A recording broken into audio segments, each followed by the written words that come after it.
Tomahawk cruise missile হল যুক্তরাষ্ট্রের অন্যতম আধুনিক ক্ষেপণাস্ত্র। পাল্লা প্রায় ২৫০০ কিলোমিটার। ইউক্রেন থেকে ছোঁড়া হলে সহজেই মস্কো ও রাশিয়ার অন্যান্য শহরে আঘাত আনতে সক্ষম হবে। সামরিক বিশেষজ্ঞরা বলছেন, যুদ্ধক্ষেত্রে এটি রাশিয়ার লজিস্টিক ও বিমান ঘাঁটির উপর সরাসরি হুমকি তৈরি করবে।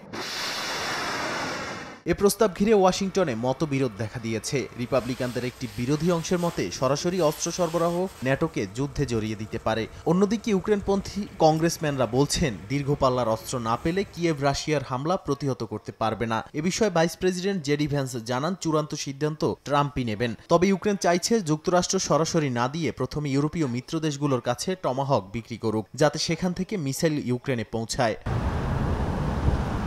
এই পরিকল্পনায় ক্ষুব্ধ রাশিয়া। ক্রেমলিন মুখপাত্র দিমিত্রি পেসকভ বলেন, টমাহক পেলেও যুদ্ধের ভাগ্য বদলাবে না, বরং কিয়েভ আরও বিপদে পড়বে। পুতিন হুঁশিয়ারি দিয়ে বলেন, যদি পশ্চিমা মিসাইল দিয়ে রাশিয়ার গভীরে হামলা হয়, ইউরোপীয় সামরিক ঘাঁটিও রাশিয়ার পাল্টা আঘাতের লক্ষ্যবস্তু হতে পারে।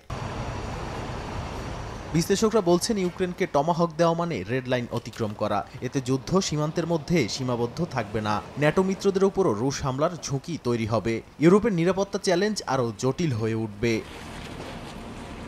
নাদিম মারজান, সময় সংবাদ।